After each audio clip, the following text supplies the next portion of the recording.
Please come back, Governor Bala asks Peter Obi to return to PDP. Sowore regains freedom after 2-day detention in Nigerian police custody. Nigeria won't accept Trump's deportee deal like Rwanda, South Sudan, says FG. Tinubu's 2-year record has surpassed PDP's performance under Obasanjo, says presidency. No longer 6 months, NCAA says Qaman banned indefinitely until probe is over. Nigeria unveils 9,000-kilometer fiber optic network to boost nationwide connectivity. 9 Mobile rebrands as T2. Summary of the news. Please come back, Governor Bala asks Peter Obi to return to PDP. Bala Mohammed, Governor of Bauchi State and Chairman of the PDP Governors Forum, has urged Peter Obi, Labour Party presidential candidate, to return to the PDP. Speaking in Bauchi during a meeting with Obi and his supporters, Mohammed called for unity among opposition parties, PDP, ADC and others ahead of 2027, stressing the need to put national interest above personal ambition. He criticized the ruling APC for poor performance, economic hardship and lack of planning, urging the opposition to present a united front. Obi in response emphasized politics based on development, competence and compassion, not just power struggles. He donated 15 million naira to educational and religious institutions in the state. Sowore regained freedom after 2-day detention in Nigerian police custody. Omoyole Sowore, human rights activist and former presidential candidate, has been released after 2 days in Nigerian police detention.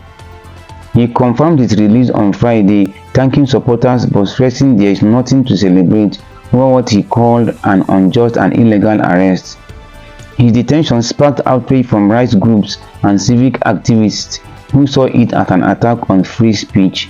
He expressed gratitude to human rights lawyer Femi Falana, ex-Vice President Atiku Abubakar, former presidential candidate Peter Obi, activist Deji Adeyanju, and others who plead for his freedom. Nigeria won't accept Trump's deportee deal like Rwanda, South Sudan, says FG.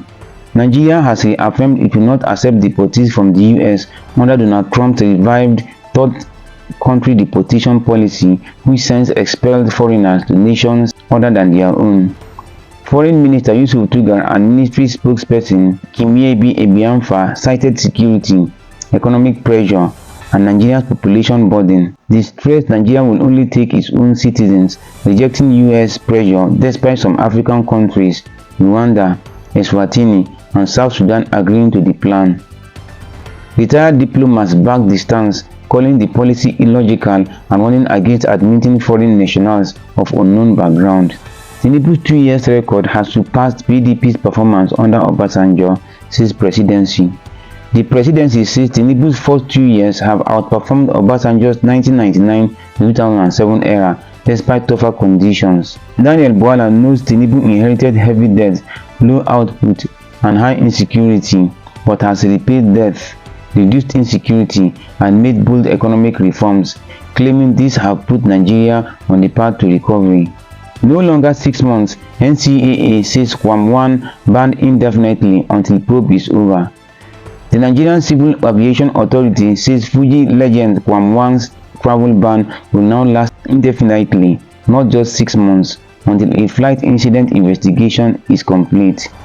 Officials says he bought a bottle of water from the VIP lounge, refused to surrender it during boarding, and in trying to prove it was harmless, splashed some on the pilot. The pilot shut the aircraft door and refused him entry. Nigeria unveils 90,000-kilometer fiber optic network to boost nationwide connectivity. The federal government has completed Project Bridge, a $2 billion 90,000-kilometer open access fiber network, the largest in any developing nation. It expands Nigeria's backbone to 125,000 kilometers, connecting all 774 LGAs via 7 regional rings for faster, more reliable internet nationwide. Part of the national broadband plans, it aims for 70% internet penetration by 2025, creating 20,000 direct jobs, 150,000 indirect jobs, and boosting GDP by up to $502 billion in 4 years. 9 Mobile rebrands as T2. 9 Mobile has officially rebranded as T2 a year after LH Telecommunication Limited acquired a 95.5% stake in the company.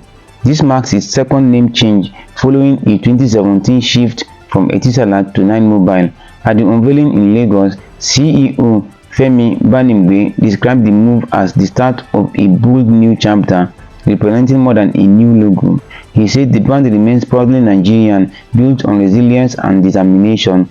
Minister of Communication Boshun Tijani praised the telecom sector's growth from under 1 million mobile lines in 2001 to over 220 million today, urging T2 to use the rebrand as a springboard for greater innovation and service excellence. Follow for more. August 9th, 2025.